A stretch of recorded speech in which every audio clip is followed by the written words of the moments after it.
तुम मेरी बीवी नहीं हो सकती। तुम तो एक तवाइफ हो, और एक तवाइफ मेरी बीवी कैसे हो सकती है?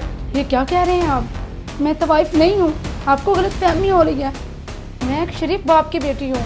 झूठ बोल रही हो तुम शरीफ बाप की बेटी नहीं हो, तुम एक तवाइफ हो, तवाइफ। और तवाइफ के लिए मेरे घर में कोई जगह नहीं है। मैं आपको कैसे यकीन दिलवाऊं? मैं तवाइफ नहीं हूँ, नहीं हूँ मैं तवाइफ। मेरी आंखें कभी धोखा नहीं खा सकती। मैंने कोठे पे आते जाते खुद तुम्हें देखा है। जरूरी तो नहीं वो मैं हूँ, कोई और भी तो हो सकती है। नहीं, वो तुम ही थी। मुझे बेवकूफ समझती हो?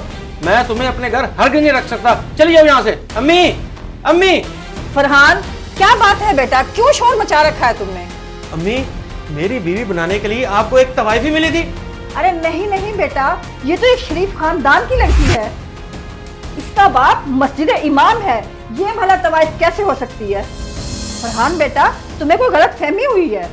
अम्मी आप ही इन्हें समझाएं, मैं तवाइफ कैसे हो सकती हूँ? मैं तो एक शरीफ बाप की बेटी हूँ। बेटी, यही तो मैं कब से इसे समझाने की कोशिश कर रही हूँ कि तुम एक शरीफ माँ बाप की बेटी हो। अम्मी, आपको मेरी बात पे यकीन क्यों नहीं आता? और मैंने खुद इसे कोठे पे आते जाते देखा है। और ले जाए इसे इसके बाप के घर छोड़ाएं। मैं इसे अपने घर में कतन बर्दाश्त नहीं कर सकता। अच्छा बेटा, अगर तू नाराज होता है तो मैं इसे इसके माँ बाप के घर छोड़ आती हूँ। उठो माही बेटा।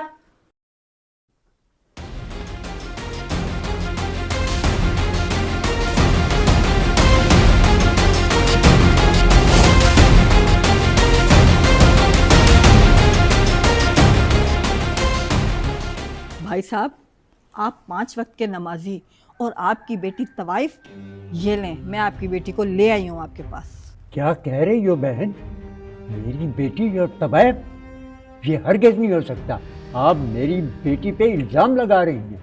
ये तो कुरान की हाफ़िज़ा है। मैं जो कुछ कह रही हूँ सच कह रही हूँ। ये लें आपकी बेटी, आप जानो, और आपकी बेटी। मैं जा रही हूँ। बेटी, ये मैं क्या सुन रहा हूँ? ये क्या कह रहे हैं लोग?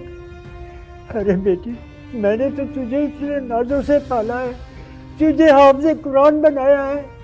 बाबा मैं ऐसी नहीं हूँ, मुझ पे झूठा इल्जाम लगाया गया है। अरे बेटी, कुछ उन्होंने देखा है तो कहा है ना। मैं तो सोच भी नहीं सकता था कि तू बेटी हो कि मेरी इज्जत पे इतना बड़ा धब्बा लगा देगी।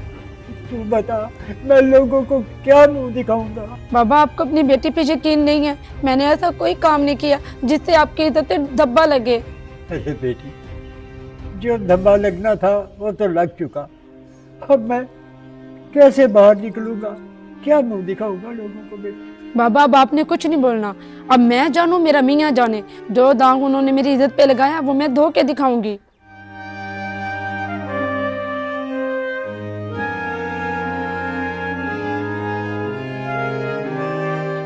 फरहान 2 मिनट के लिए मेरे घर आओ, मुझे तुमसे जरूरी बात करनी है। लेकिन मुझे तुमसे कोई बात नहीं करनी। अगर आ जाओगे तो अच्छा होगा, मुझे तुमसे जरूरी बात करनी है। जरूरी बात? चलो ठीक है, मैं देखता हूँ फिर। जल्दी बताओ, किस बात के लिए बुलाया मुझे? तुम्हें पता है मैं एनजीओ में काम करती थी। पता है मुझे। आपको पता है मेरी एनजीओ तवाइफों को राह रास्त पे लाने के लिए काम करती है। मैं वहाँ नाच गाने के लिए नहीं जाती थी, मैं तो सिर्फ अपने एनजीओ के काम के लिए जाती थी।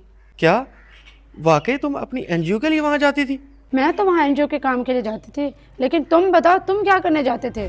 शराब पीने जाते थे, मुजरा देखने जाते थे? वो मैं बोलो, बोलते क्यों नहीं? औरत पे तो बहुत जल्दी इल्जाम लगा देते हो आप लोग। जब आप पे बात आया तो जवाब ही नहीं है। मैं समझ गया हूँ, छोड़ो सारी बातें, आ जाओ घर चलते हैं। तुमने मुझ पे और मेरे बाप पे घटे और गलीज इल्जाम लगाया। नहीं, अब मैं तुम्हारे साथ कभी घर नहीं जाऊंगी। तुम्हारी और मेरी मुलाकात अदालत में होगी। अपने आप को साफ सुथरा और दूसरे को बिना सोचे समझे बिला वजह दागदार करने का अंजाम बुरा ही होता है। वीडियो अगर पसंद आए तो शेयर करना ना भूलें, क्योंकि आपका एक शेयर किसी को सीधा रास्ता दिखा सकता है।